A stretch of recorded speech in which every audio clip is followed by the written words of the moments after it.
गुरवे गौरचंद्राय राधिकाय तदालये कृष्णाय कृष्ण भक्ताय तद्भक्ताय नमो नमः।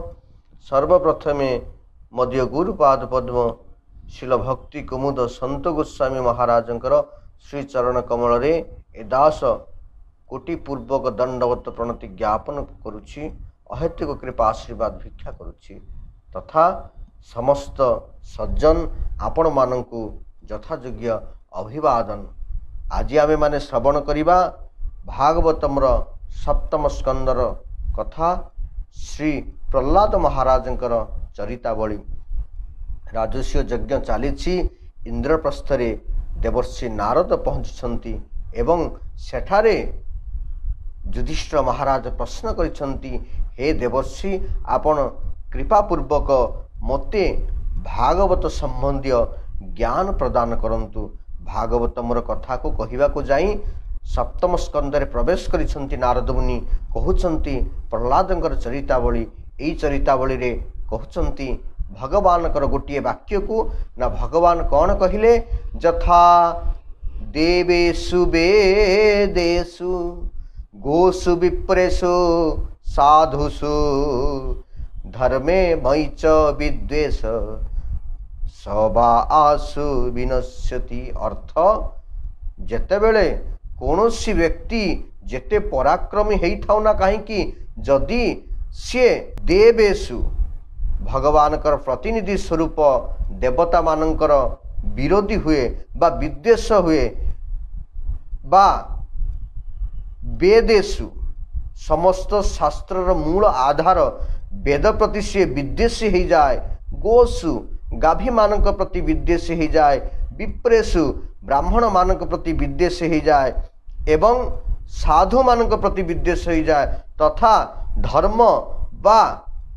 मो प्रति जे कि परम पुरुष भगवान तांक प्रति जदि कौनसी व्यक्ति विद्वेषी हुए ताहार विनाश अति शीघ्र।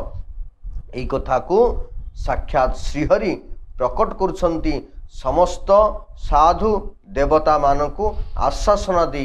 काहेकि जेतेबेले ब्रह्मांकर वरदान प्राप्त होई हिरण्यकशिपु समस्तंकु जय करिला, केवल ब्रह्मा विष्णु आउ महेश्वर को छाड़िला परे आउ अजय बोली हिरण्यकशिपु पाखरे केही नथिले।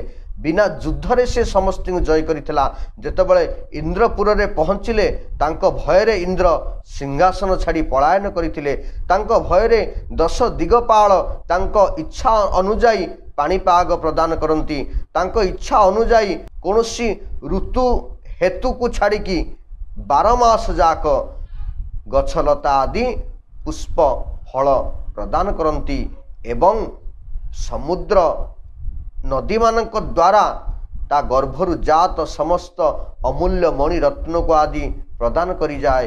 हिरण्यकशिपु पाखरे देवता माने ता दरबार रे कर्मचारीवत कार्य करती।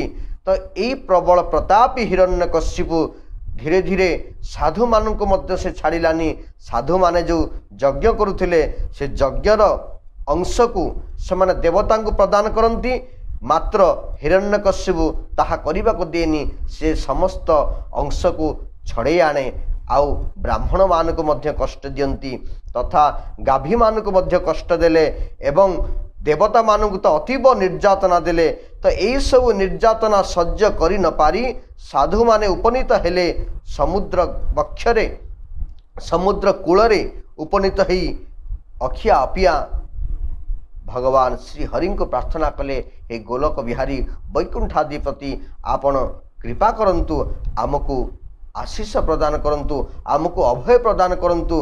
भगवान तांको अभय देई एई मानक प्रति हिरण्यकशिपु विद्वेषी पोषण करिछि, तेणु तार विनाश अति शीघ्र।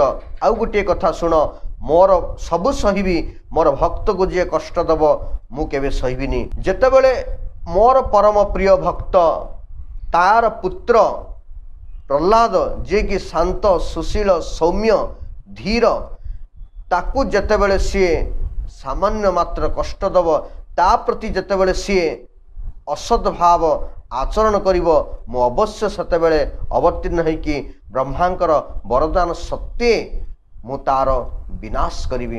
तेणु तुमे सेही समय पर्यंत अपेक्षा कर। आउ हिरण्यकशिपुर विनाश अवश्य संबी देवता माने आश्वासना पाइले एवं भगवान यही कथा को विश्वास करी समाने अपेक्षा कले हिरण्यकशिपुर केतेबेले विनाश हब।